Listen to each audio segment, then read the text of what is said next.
ಈ ಪುಣ್ಯಕ್ಷೇತ್ರದಲ್ಲಿ ಇವತ್ತು ಬಹಳ ಅದ್ಭುತವಾದಂಥ ಕಾರ್ಯಕ್ರಮ ಆಯೋಜನೆ ಆಗಿದೆ. ದಿವ್ಯ ಸಾನ್ನಿಧ್ಯ ವಹಿಸಿರುವಂಥ ಪೂಜ್ಯ ಶ್ರೀ ಬಸವಾನಂದ ಸ್ವಾಮಿಗಳಲ್ಲಿ ಶರಣ ವೇದಿಕೆ ಮೇಲೆ ನನ್ನ ಜೊತೆ ಬೇರೆ ಬೇರೆ ಕಾರ್ಯ ನಿಮಿತ್ತ ಬೇರೆ ಬೇರೆ ವಿಷಯಗಳತ್ತ ತಮ್ಮನ್ನು ಮಾತಾಡಲಿಕ್ಕೆ ಬಂದಿರುವಂಥ ಎಲ್ಲ ಮಹನೀಯರೇ ಹಾಗೂ ಕರ್ನಾಟಕ ರಾಜ್ಯದ ವಿವಿಧ ಭಾಗಗಳಿಂದ ಅತ್ಯಂತ ಆಸಕ್ತಿಯಿಂದ ಬಂದಿರುವಂಥ ಶರಣೆ ಇವತ್ತು ಮೇಡಮ್ ಡಾಕ್ಟರ್ ಮಲ್ಸೆಟ್ಟಿ ಅವರು ಹಡಪದಪ್ಪನವರ ಪುಣ್ಯಸ್ತ್ರೀ ಲಿಂಗಮ್ಮನವ್ರ ಬಗ್ಗೆ ಬಹಳ ಅದ್ಭುತವಾಗಿ ಮಾತಾಡಿದರು. ತಮಗೆಲ್ಲರಿಗೂ ಗೊತ್ತಿರಲಿ, 12ನೇ ಶತಮಾನ ಏನಿದೆಯಲ್ಲ ಅದು ಮಹಾನ್ ಯುಗ ಅಂತ, ಶರಣೆಯರ ಮಹಾನ್ ಯುಗ. ಅದಕ್ಕಿಂತ ಹೆಚ್ಚಾಗಿ ಬಸವ ಬೆಳಕಿನ ಭಾಗ್ಯಯುಗ ಅಂತ. ಇಲ್ಲಿ ಬಸವಣ್ಣವರು ನಾವೆಲ್ಲ ಏನು ಓದ್ತೀವಲ್ಲ ಇತಿಹಾಸದಲ್ಲಿ ಮ್ಯಾಗ್ನಾ ಕಾರ್ಟ್ಗಿಂತ ಮುಂಚೆನೆ ಅನುಭವ ಮಂಟಪ ಅನ್ನುವಂಥ ಒಂದು ವ್ಯವಸ್ಥೆಯನ್ನು ರೂಪಿಸಿ ಸಾಮಾಜಿಕ, ಆರ್ಥಿಕ, ಧಾರ್ಮಿಕ, ಕೌಟುಂಬಿಕ ಜೀವನದ ಬಗ್ಗೆ ಅತ್ಯಂತ ಮುಕ್ತವಾಗಿ ಸಮಾಜದ ಎಲ್ಲರೂ ತಮಗೆ ನಿಶ್ಚಿತನ್ನ ಹೇಳೋದು, ಆಮೇಲೆ ಹೆಚ್ಚು ತಿಳ್ಕೊಂಡವ್ರ ಕಡೆಯಿಂದ ಕೇಳೋದು, ಅಂತ ಒಂದು ಶರಣಗಣವನ್ನು ಸ್ಥಾಪನೆ ಮಾಡಿದ್ರು. ಅದು ಸಣ್ಣ ಕೆಲಸ ಅಲ್ಲ. ಬಹುಶಃ ವಿಶ್ವ ಸಾಹಿತ್ಯಕ್ಕೆ ಕನ್ನಡ ಸಾಹಿತ್ಯ ಕೊಟ್ಟಂತ ಅತ್ಯಂತ ದೊಡ್ಡ ಕೊಡುಗೆ ಅಂದ್ರೆ ವಚನ ಸಾಹಿತ್ಯ.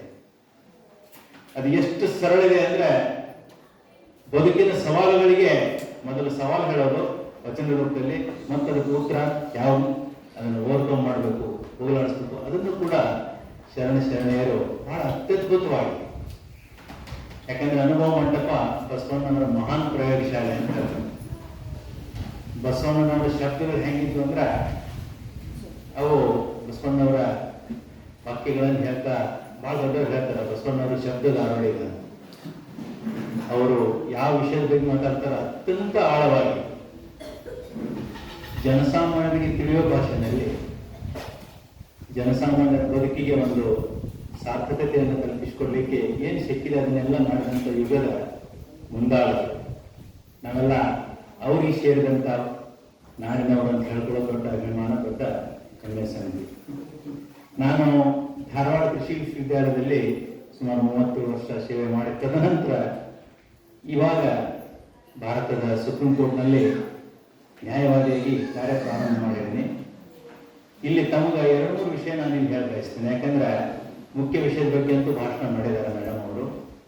ನಮ್ಮ ದೇಶದಂಥ ದೇಶ ಜಗತ್ತಿನಲ್ಲಿ ಎಲ್ಲೂ ಇಲ್ಲ. ಬಹಳ ಮಂದಿಗೆ ಇದ್ರ ಬಗ್ಗೆ ಯಾವ ರೀತಿ ತಿಳುವಳಿಕೆ ಅಥವಾ ಅನಿಸಿಕೆ ನನಗೆ ಗೊತ್ತಿಲ್ಲ. ನಾನು ಕೂಡ ನಾನೇನು ಇಡೀ ಜಗತ್ತು ನೋಡಿ ಬಂದಿಲ್ಲ. ಆದರೆ ನಾವೆಲ್ಲರೂ ಹಂಬಲಿಸುವಂಥ ಅಮೇರಿಕಾ, ಕೆನಡಾ, ಯುರೋಪ್ ಎಲ್ಲ ನೋಡಿ ಬಂದಿಂದ ಒಂದು ತೀರ್ಮಾನಕ್ಕೆ ಬಂದೆ, ನಮ್ಮಂಥ ದೇಶ ಜಗತ್ತಲ್ಲಿ ಎಲ್ಲೂ ಇಲ್ಲ.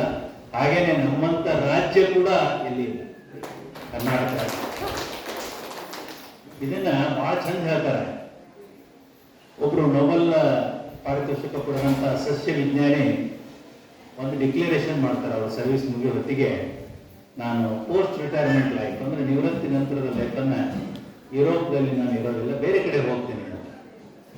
ಎಲ್ಲ ದೇಶದವರವರಿಗೆ ನಮ್ಮಲ್ಲಿ ಬರ್ರಿ, ನೀವು ಪ್ರಯೋಗಶಾಲೆ ಕೊಡ್ತೀವಿ, ಸಿಬ್ಬಂದಿ ಕೊಡ್ತೀವಿ, ಹಣಕಾಸು ಕೊಡ್ತೀವಿ, ಸಂಶೋಧನೆ ಮುಂದುವರಿಸ್ರಿ, ನಮ್ಮ ದೇಶಕ್ಕೆ ಒಳ್ಳೇದಾಗಲಿ, ಜಗತ್ತಿಗೆ ಒಳ್ಳೇದಾಗಲಿ ಅಂತ ಎಲ್ಲರೂ ಕರೀತಾರೆ. ಅಮೇರಿಕಾ, ಕೆನಡಾ, ಜಪಾನ್, ಜರ್ಮನ್ ಎಲ್ಲರೂ ಕರೆದರೂ ಕೂಡ ಅವರು ಯಾರಿಗೂ ಮನಸ್ಸು ಮಾಡಲಿಲ್ಲ. ಅವರು ಆಯ್ಕೆ ಮಾಡಿಕೊಂಡದ್ದು ಭಾರತ. HP ಹಲ್ಡೇನ್ ಅಂತ ಆ ವ್ಯಕ್ತಿ ಮುಂಬೈನ ಏರ್ಪೋರ್ಟಿಗೆ ಬಂದು ಇಳಿದ್ರು. ಎಲ್ಲರಿಗೂ ಒಂದು ಕುತೂಹಲ ಇತ್ತು, ಯಾನಕ್ಕಾಗಿ ಅವರು ಭಾರತವನ್ನು ಆಯ್ಕೆ ಮಾಡ್ಕೊಂಡಾರೆ ಕೇಳೋಣ ಅಂತ ಪತ್ರಕರ್ತರು ಬಹಳ ಪ್ರಶ್ನೆ ಹಾಕ್ತಾರೆ ಅವ್ರಿಗೆ. ಅಂದ್ರೆ what made you to choose India as your second destination ಅಂತ. ಭಾರತವನ್ನು ಯಾಕೆ ಆಯ್ಕೆ ಮಾಡ್ಕೊಂಡ್ರಿ ಅಂತ ಕೇಳಿದಾಗ ಆ ಪುಣ್ಯಾತ್ಮ ಹೇಳಿದ್ದು, ನೀವು ನಾವು ಯಾರು ಹೇಳೋದಿಲ್ಲ ಅಂತ ಮಾತು ಹೇಳ್ತಾರೆ. ನೋಡ್ರಿ, ನನಗೆ ಭಾರತದ 2 ಮಹಾಕಾವ್ಯ ರಾಮಾಯಣ ಮತ್ತು ಮಹಾಭಾರತ ಎರಡನ್ನು ಸಂಪೂರ್ಣವಾಗಿ ಓದಿನಿ ಅಂತಾರೆ. ನಾವೆಷ್ಟು ಮಂದಿ ಎಷ್ಟು ಓದಿ ಗೊತ್ತಿಲ್ಲ. ಅದರಲ್ಲಿ ಒಂದು ಘಟನೆ ನನ್ನ ಹೃದಯದಲ್ಲಿ ಹೆಚ್ಚಳ ಇದೆ ಉಳ್ಳದೆ. ಮಹಾಭಾರತದ ಯುದ್ಧ ಮುಗಿದು ನಾವು ನೀವೆಲ್ಲ ನೋಡ್ತೀವಿ, ಸರ್ಕಾರವನ್ನ ಪ್ರಕ್ರಿಯೆಯಲ್ಲಿ ಪಾಂಡವರ ಪೈಕಿ ಯಾರಿಗೂ ಅಲ್ಲಿ ಆಸ್ಪದ ಸಿಗೋದಿಲ್ಲ. ಧರ್ಮರಾಯನ ಬೇಕು. ಸ್ವರ್ಗದ ಬಾಗಿಲಿಗೆ ಧರ್ಮರಾಯ ಹೋಗಿ ನಿಂತಾಗ ದ್ವಾರಪಾಲಕ ಬರಮಾಡಿಕೊಳ್ಳೋದ್ರ ಜೊತೆಗೆ ಒಂದು ಇನ್ಸ್ಟ್ರಕ್ಷನ್ ಕೊಡ್ತಾನೆ, ನಿಮಗೆ ಸ್ವರ್ಗಕ್ಕೆ ಸ್ವಾಗತ, ಆದರೆ ನಿಮಗೊಬ್ಬರಿಗೆ ಅಂತ. ಧರ್ಮರಾಯ ನೋಡ್ತಾರೆ, ಅವ್ರ ಜೊತೆ ಯಾರು ಇರುವುದಿಲ್ಲ, ಆದರೆ ವಿಶ್ವಾಸದಿಂದ ಬದುಕಿದಂತ ಒಂದು ನಾಯಿ ಅವ್ರ ಜೊತೆಗಿತ್ತು. ಅದಕ್ಕೆ ಇಲ್ಲಿ ಪ್ರವೇಶ ಇಲ್ಲ ಅಂತ ದ್ವಾರಪಾಲಕ. ಧರ್ಮರಾಯ ಹೇಳಿದ ಮಾತು ನಾವು ಎಂಥ ಸಂಸ್ಕೃತಿಯಿಂದ ಬಂದೀವಿ ಅಂತ ತೋರಿಸ್ಕೊಡ್ತದೆ. ನೋಡಪ್ಪ, ಅದು ಎಂದು ನನ್ನ ಜೀವನದಲ್ಲಿ ಪ್ರವೇಶ ಮಾಡಿದೆ ಅವತ್ತಿನಿಂದ ಇವತ್ತಿನವರೆಗೂ ಕೂಡ ನನ್ನ ಅತ್ಯಂತ ಕಷ್ಟದ ಸಮಯದಲ್ಲಿ, ಅಸಹಾಯಕತೆ ಇದ್ದಾಗ, ಸೋಲು, ದುಃಖ, ಅವಮಾನ ಎಲ್ಲರಿಗೂ ಕೂಡ ಎಲ್ಲರೂ ಕೈ ಕೊಟ್ಟರು ಈ ನಾಯಿ ನನ್ನ ಜೊತೆ ಬಿಟ್ಟು ಹೋಗಿಲ್ಲ. ಈ ನಾಯಿಗೆ ಇಲ್ಲಿ ಪ್ರವೇಶ ಇಲ್ಲ ಅಂದ್ರೆ ನೀನು ಸ್ವರ್ಗ ನ್ಯಾಯ ಮಾಡಲಿ, ನನಗೂ ಬೇಡ ನಿನ್ನ ಸ್ವರ್ಗ ಅಂತ ಧರ್ಮರಾಯ. ಬಹುಶಃ ಈ ಮಾತು ಯಾವ ರೀತಿಯಲ್ಲಿ ಹೇಳಿದ್ರೆ ಅಂದ್ರೆ, ಭಾರತದಲ್ಲಿ ಯಾರೂ ನಿಕೃಷ್ಟರಲ್ಲ, ಯಾರೂ ಕನಿಷ್ಠರಲ್ಲ, ಇಲ್ಲಿ ಎಲ್ಲರಿಗೂ ಅವಕಾಶ ಇದೆ. ಬಳಸ್ಕೊಳ್ಳೋದು ಬಿಡೋದು ಅವ್ರಿಗೆ ಬಿಟ್ಟಿದ್ದಷ್ಟೇ. ಇಲ್ಲಿ ಯಾರಿಗೂ ಅವಕಾಶ ಇಲ್ಲ ಅಂತ ಹೇಳಂಗೇನೆ ಇಲ್ಲ. ಅಂತ ಅದ್ಭುತವಾದ ದೇಶ ನಮ್ದು, ಒಳ್ಳೆಯ ಸಂಸ್ಕೃತಿ. ಜಗತ್ತಿಗೆ ನಾವು ಏನು ಕೊಟ್ಟಿಲ್ಲ ಹೇಳಿ, ಏನು ಕೊಟ್ಟಿಲ್ಲ. ಪುನಃ ಪುನಃ ನಮ್ಮ ದೇಶದ ಕಡೆನೇ ಜಗತ್ತು ಶಾಂತಿಗಾಗಿ, ಆರೋಗ್ಯಕ್ಕಾಗಿ. ಬಹುಶಃ 2014 ಈ ಕಡೆ ನೋಡಿದ್ರೆ ಅಂತಾರಾಷ್ಟ್ರೀಯ ಯೋಗ ದಿನ ಏನು ಇಡೀ ಜಗತ್ತು ಒಪ್ಪಿಕೊಂಡು ವಿಶ್ವಸಂಸ್ಥೆ ಪ್ರಾಂಗಣದಲ್ಲಿ ದೊಡ್ಡ ಕೊಡುಗೆ ಅದು. ಆರೋಗ್ಯ ದೃಷ್ಟಿಯಿಂದ ಗುರುಗಳೇನು ಕಾರ್ಯ ಕೆಲಸ ಮಾಡ್ತಾ ಇದ್ದಾರೆ, ಬಹಳ ಅದ್ಭುತವಾದಂಥ ಕೆಲಸ. ಸಾಮಾನ್ಯ ಮನುಷ್ಯನಿಗೆ ಆರೋಗ್ಯದಿಂದ ಬದುಕಲಿಕ್ಕೆ ಎಷ್ಟು ಪರ್ಯಾಯಗಳಿದ್ದಾವೆ, ಆಪ್ಷನ್ಸ್, ಮಲ್ಟಿಪಲ್ ಆಪ್ಷನ್ಸ್. ಆರೋಗ್ಯದಲ್ಲಿ ನೋಡಿದ್ರೆ ನಿಮಗೆ ಆಯುರ್ವೇದ ಅಂತಿದೆ, ಯುನಾನಿ ಅಂತಿದೆ, ಸಿದ್ಧ, ಹೋಮಿಯೋಪತಿ, ಲಾಸ್ಟ್ಗೆ ಅಲೋಪತಿ. ಯಾರಿಗೆ ಯಾವ್ದು ಬೇಕು, ಯಾವ್ದು ಇಷ್ಟ, ಯಾವ್ದು ಅವ್ರಿಗೆ ನಿಲ್ಲುತ್ತದೆ ಅದಂತೂ ಹೋಗ್ಬೋದು. ಆದ್ರೆ ಬಹುತೇಕ ಮಂದಿಗೆ ಆರೋಗ್ಯದ ಬಗ್ಗೆ ಏನು ಪರಿಕಲ್ಪನೆ ಇದೆ ಅಂತ ನಾನೊಂದಷ್ಟು ಬಹಳ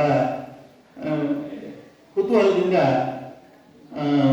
ಕೇಳಿದ್ದು, ನಮ್ಮ ಆರೋಗ್ಯನ ನಿರ್ಧರಿಸಿಕೊಳ್ಳುವಂಥ ಶಕ್ತಿ ನಮ್ಮ ಹತ್ರ ಇದೆ.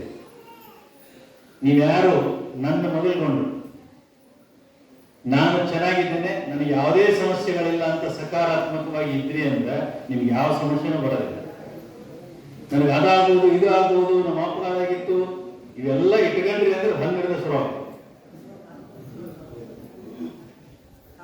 ನೀವು ನಿಮ್ಮ ಆರೋಗ್ಯದ ಬಗ್ಗೆ ಸರ್ಟಿಫಿಕೇಟು ಫಿಸಿಷಿಯನ್ಸ್ ಕಡೆ ಹೋಗಿ ವರ್ಷಕ್ಕೊಂದು ಚೆಕ್ ಮಾಡಿಕೊಂಡು ಬರೋದಲ್ಲ, ನೀವೇ ಸರ್ಟಿಫೈ ಮಾಡ್ಕೋಬಹುದು. ವಿಧಾನ ಹೇಳ್ತೀನಿ ನಾನು. ಯಾವ ಫಿಸಿಷಿಯನ್ ಹತ್ರ ನೀವು ಹೋಗಿ, ಯಾಕಂದ್ರೆ ನೀವು ಏನೇ ಒಂದು ಸಣ್ಣ ಜಡ್ಡು ತಗೊಂಡು ಹೋಗ್ರಿ, ಅವ್ರು ತಮ್ಮ ಸ್ನೇಹಿತರಿಗೆ ಎಲ್ಲರಿಗೂ ಉದ್ಯೋಗ ಕೊಡ್ತಾರೆ. ಬ್ಲಡ್ ಚೆಕಿಂಗ್ ಅಂತ, ಮೂತ್ರ ಚೆಕಿಂಗ್ ಎಲ್ಲ ಒಬ್ರಿಗೊಬ್ರು ಅಂಟ್ಕೊಂಡು ಬಿಟ್ಟಾರ. ಅದು ಅವಶ್ಯ ಇರಲಿ ಬಿಡ್ಲಿ, ಅಲ್ಲಿ ಯಾವ ತರ ತೋರ್ಸಕ್ ಹೋಗ್ಬೇಕು ಅಂದಿರ್ಬೇಕು. ಆ ಒಂದು ಸನ್ನಿವೇಶ ಇರುತ್ತೆ. ನೀವು ಆರೋಗ್ಯದಿಂದ ಅದೀರಿ ಅಂತ ಇವತ್ತೇ ಹೋಗ್ಬೇಕಾದ್ರೆ ನಾಳೆ ಬೆಳಗ್ಗೆ ಫೋನ್ ಮಾಡಿದ್ರೆ ನಾನು ನಂಬರ್ ಕೊಡ್ತೀನಿ. ನೀವು ಆರೋಗ್ಯದಿಂದ ಅದೀರಿಲ್ಲ ಅಂತ ಹೇಳಿ ನನಗೆ. ಹೇಗಿದೆ ಎರಡೇ ಟೆಸ್ಟ್ ಆರೋಗ್ಯದಿಂದ ಅದೀರಿ ಅಂತ ಹೇಳಲಿಕ್ಕೆ.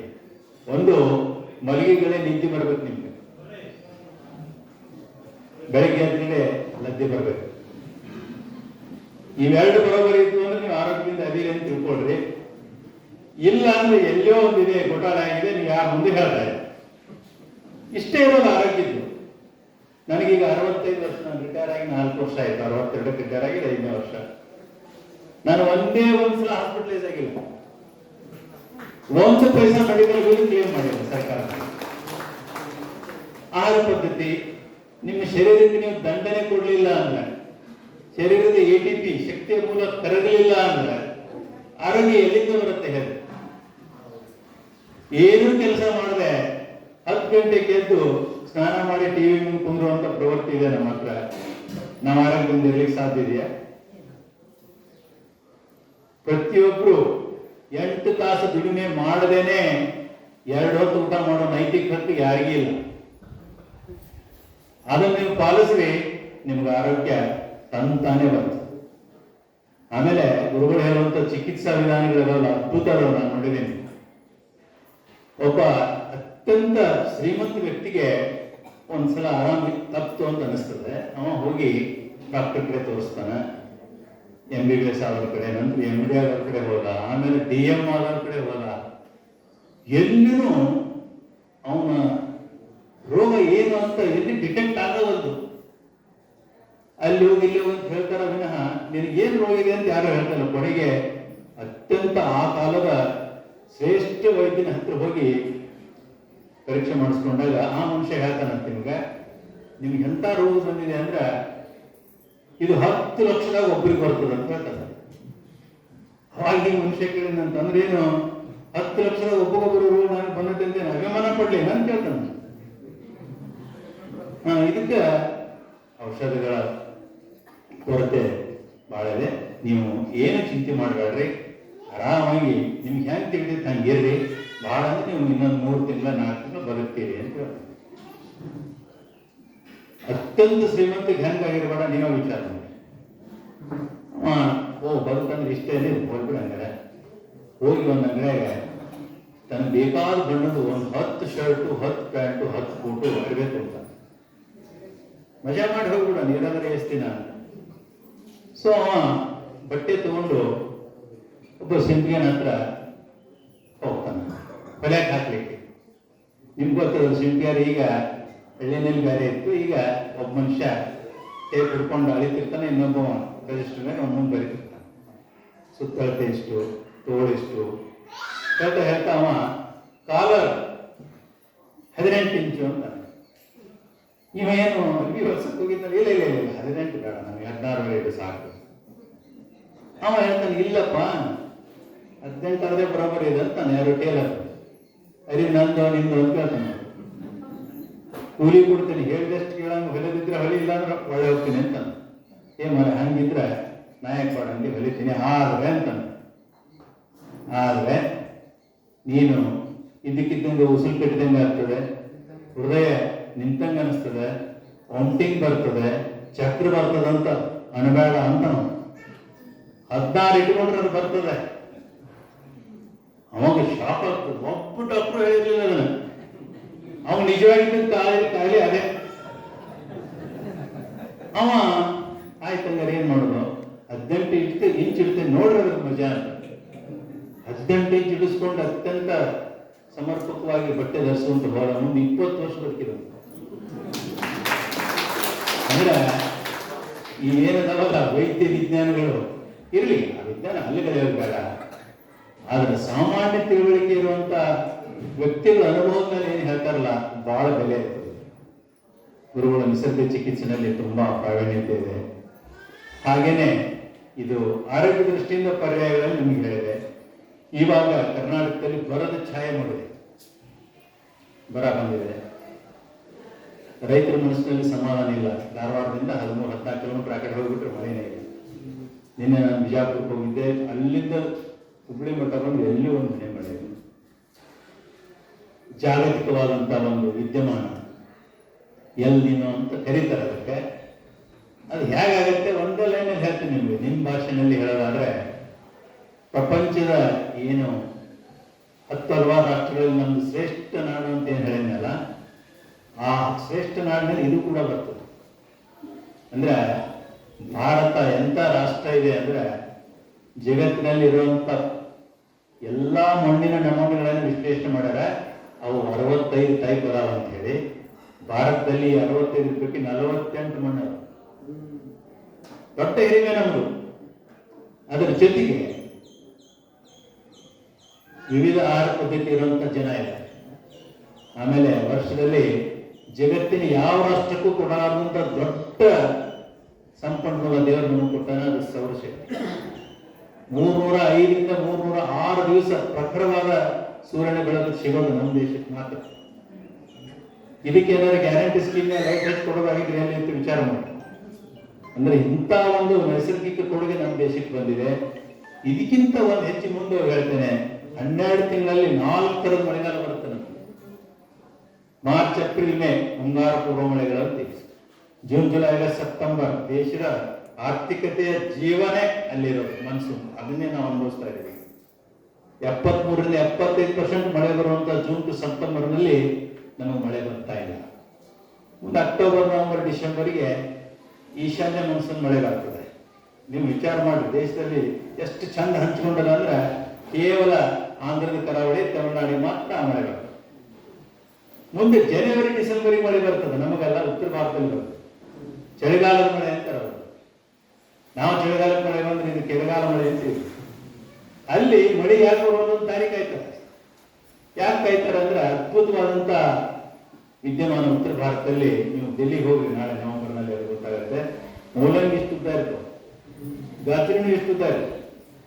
ವಿಶಿಷ್ಟವಾದಂತ ಹವಾಮಾನ, ಅಂತ ಒಂದು ನೆಲದಲ್ಲಿ ಬೆಳೆಯುವಂತ ಬೆಳೆಗಳನ್ನ ಉತ್ಕೃಷ್ಟವಾಗಿ ಬೆಳೆಯುವಂತ ಹವಾಮಾನ ಕೂಡ ನಮ್ಮ ದೇಶದಲ್ಲಿ.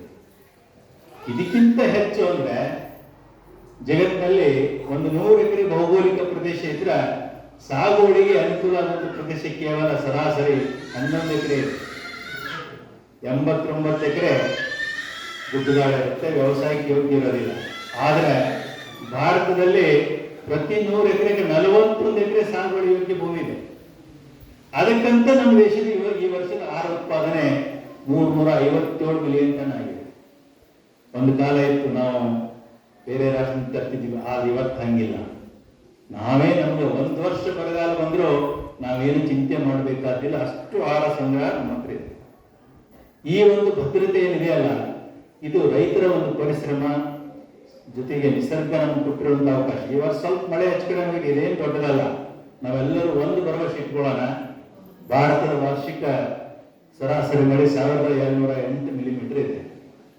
ಅಂದ್ರೆ ಸರಾಸರಿ ಮಳೆ 200 ಮಿಲಿಮೀಟರ್ ಬರುವಂತ ಇಸ್ರೇಲ್ ಇಡೀ ಜಗತ್ತು ನಾಚುವಂತ ಕೃಷಿ ಮಾಡಕ್ ಸಾಧ್ಯ ಇದ್ರೆ 1200 ಮಿಲಿಮೀಟರ್ ಬರುವಂತ ನಮ್ಗಿಂತ ಹಳೆಯಾಗಿದೆ. ನಮ್ಮಲ್ಲಿ ದುಡಿಯೋ ಪ್ರವೃತ್ತಿ ಪೂರ್ತಿ ಕಡಿಮೆ ಆಗಿದೆ.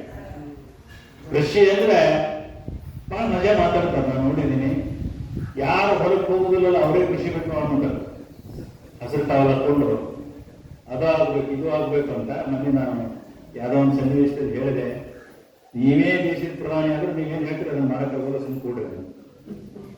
ನೀವೇ ದೇಶದ ಪ್ರಧಾನಿ ಆದ್ರೂ ಕೂಡ ನೀವೇನು ಹೇಳ್ತಿರಲಿಲ್ಲ, ರೈತರಿಗೆ ಯೋಗ್ಯ ಬೆಲೆ ಕೊಡಬೇಕು. ಹಂಗಾರೆ 75 ವರ್ಷ ಕೊಡಕ್ಕೆ ಸಾಧ್ಯನೇ ಆಗಿಲ್ಲ. ಸ್ವಾಮಿನಾಥನ್ ಭಾರತದ ಶ್ರೇಷ್ಠ ಕೃಷಿ ವಿಜ್ಞಾನಿ ಒಂದು ರಿಪೋರ್ಟ್ ಕೊಡ್ತಾರೆ. ಈ ದೇಶದ ರೈತ ಬದುಕಬೇಕಾದ್ರೆ 1 ಕ್ವಿಂಟಲ್ ಉತ್ಪಾದನೆ ಮಾಡಕ್ಕೆ ನಮ್ಗೆ ಏನು ಖರ್ಚು ಬರುತ್ತೆ ಅದ್ರ 1.25 ಪಟ್ಟು ನೀವು ಕನಿಷ್ಠ ಬೆಂಬಲ ಬೆಲೆ ಕೊಟ್ಟರೆ ರೈತ ಬದುಕ್ತಾನೆ, ಇಲ್ಲ ಅಂದ್ರೆ ಅವನಿಗೆ ಲಾಭ ಆಗೋದಿಲ್ಲ. ಅಂತಂದ್ರೆ 1 ಕ್ವಿಂಟಲ್ ಭತ್ತ ಉತ್ಪಾದನೆ ಮಾಡಲಿಕ್ಕೆ 1,000 ರೂಪಾಯಿ ಖರ್ಚು ಬಂದ್ರೆ ಸರ್ಕಾರದ ಕನಿಷ್ಠ ಬೆಂಬಲ ಬೆಲೆ ಭತ್ತಕ್ಕೆ 1500 ರೂಪಾಯಿ ಇರಬೇಕು ಅಂತ. ಅವಾಗ ರೈತ ಬದುಕ್ತಾನೆ. ಯಾರು ಈ ಆಯೋಗ ರಚನೆ ಮಾಡ್ತು ಸರ್ಕಾರ, ಸ್ವಾಮಿನಾಥನ್ ರಿಪೋರ್ಟ್ ಕೊಟ್ಟಿಂದ ಪ್ರಧಾನಮಂತ್ರಿಗಳು ಹೇಳಿದ್ರು, ಅಂತಾರಾಷ್ಟ್ರೀಯ ಮಟ್ಟದ ಆರ್ಥಿಕ ತಜ್ಞರವರು ಮನಮೋಹನ್ ಸಿಂಗ್ ಅವರು, ಇಲ್ಲ Swaminathan, India cannot implement this, ಭಾರತಕ್ಕೆ ಇದನ್ನು ಜಾರಿ ಮಾಡಕ್ಕೆ ಸಾಧ್ಯ ಇಲ್ಲ ಅಂತ ಹೇಳ್ತಾರೆ. ಅವರೇ ಮಾಡಿದ್ದು ಕಮಿಟಿ ಅತ್ಯಂತ ಯೋಗ್ಯವಾಗಿ 2-3 ವರ್ಷ ದೇಶ ತುಂಬ ಅಡ್ಡಾಡಿ, ಸ್ವಾಮಿನಾಥನ್ ಕರ್ನಾಟಕಕ್ಕೂ ಬಂದಿದ್ರು, ಧಾರವಾಡಕ್ಕೂ ಬಂದಿದ್ರು. ಆ ರೀತಿ ಒಂದು ವರದಿ ಕೊಟ್ಟಾಗ ಸಾಧ್ಯ ಇಲ್ಲ ಅಂದ್ರು. ನಾವೆಲ್ಲರೂ ಅಭಿಮಾನ ಕೊಡಬೇಕು. ಇವತ್ತು ದೇಶಕ್ಕೆ ಚುಕ್ಕಾಣಿ ಹಿಡಿದಿರುವಂತ ಪ್ರಧಾನಿ ನರೇಂದ್ರ ಮೋದಿ ಅವರು ಬೇಕಾದಾಗಲಿ ಈ ವರ್ಷದಿಂದ ಕೊಟ್ಬಿಡೋಣ ಅಂತ 18-19 ಕೊಟ್ಟರು.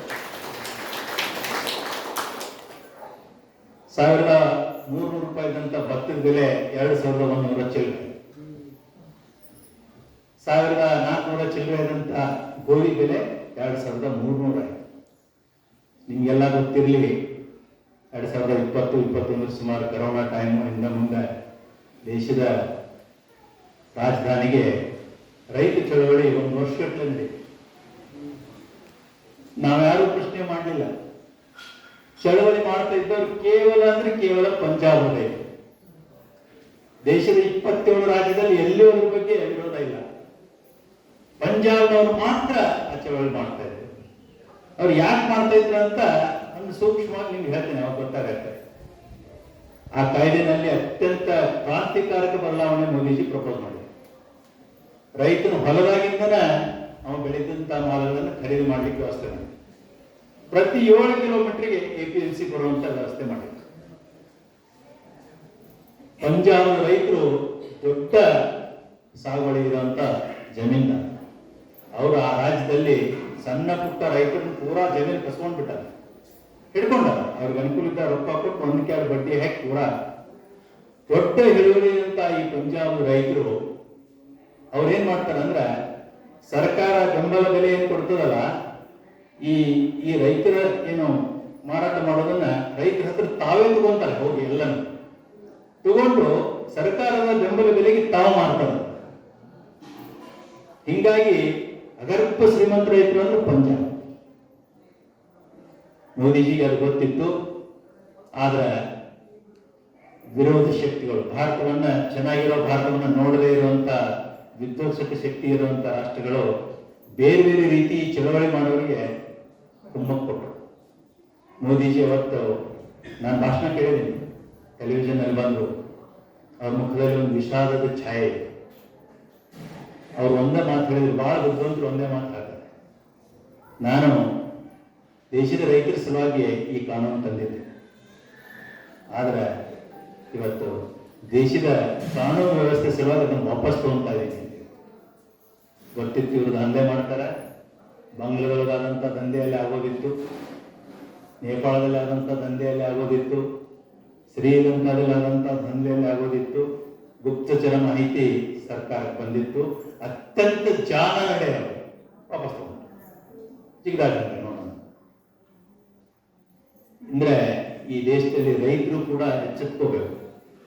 ಸುಮ್ಮನೆ ಅದು ಆಗ್ಬೇಕು ಇದು ಆಗ್ಬೇಕು ಅಂತ ಏನು ಮಾತಾಡ್ತೀವಲ್ಲ, ಕೃಷಿಗೆ ವಿಶೇಷವಾಗಿ ರೈತನಿಗೆ ಯಾವ ಸರ್ಕಾರ ಏನು ಕೊಟ್ಟರು ಕಡಿಮೆನೆ, ಅದ್ರ ಬಗ್ಗೆ ಅಣ್ಣೆ ಮಾಡ್ತೀವಿ. ಎಷ್ಟು ಕೊಟ್ಟರು ಕಡಿಮೆನೆ, ಯಾಕಂದ್ರೆ ಅಂತ ಒಂದು ಅನಿಶ್ಚಿತ ಬದುಕು ರೈತನು. ಆದ್ರೆ ಯಾವುದೇ ಸರ್ಕಾರ ಇದ್ರೂ ಅದಕ್ಕೊಂದು ಇತಿಮಿತಿ ಇರ್ತದೆ ಅನ್ನೋದನ್ನ ಅರ್ಥ ಮಾಡ್ಬೇಕು.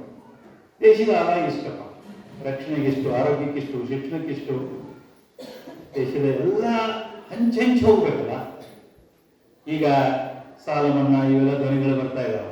ಬರ ಬಂತಂತೆ, ಬರ ಅಂತ ಡಿಕ್ಲೇರ್ ಮಾಡ್ಬೇಕಂತೆ, ಸಾಲ ಮನ್ನಾ ಅಂತೆ. ಈ ಸಾಲ ಮನ್ನಾದ ಅಮೌಂಟ್ ಏನಿದೆ ಅಲ್ಲ, ಇದಕ್ಕಿಂತ ಹೆಚ್ಚಿಗೆ ರೈತರಿಗೆ ಮೋದಿಜಿ ವರ್ಷಕ್ಕೆ 6,000 ಕೊಟ್ಟಾಗೆ ಈಗಾಗಲೇ. ಕಷ್ಟ ಕಾಲದಲ್ಲಿ ನಿಮ್ಗೆ ಬೀಜ ಬಿತ್ತನೆಗೆ ತೊಂದರೆ ಆಗಬಾರ್ದು ಅಂತ ತಿಳ್ಕೊಂಡು 18-19ರಿಂದನೇ ಈ ಯೋಜನೆ ಶುರು ಮಾಡಿದ್ರು. ಕರ್ನಾಟಕದಲ್ಲಿ ಯಾವತ್ತಿದ್ದಂಥ ಸರ್ಕಾರ ಇನ್ನೂ 4,000 ಸೇರಿಸಿ 10,000 ರೂಪಾಯಿ ರೈತರಿಗೆ ಕೊಡೋಗಿತ್ತು. ಈ ಸರ್ಕಾರ ಮಾಡಿದಂಥ ಒಳ್ಳೆ ಕೆಲಸವನ್ನು ಅಪ್ರಿಷಿಯೇಟ್ ಮಾಡಲಿಲ್ಲ ಅಂದ್ರೆ ನಾವಿದ್ದೇನು ಪ್ರಯೋಜನ? ಅಂದ್ರೆ ಸರ್ಕಾರಕ್ಕೆ ಬೆಂಬಲ ಕೊಡಬೇಕು.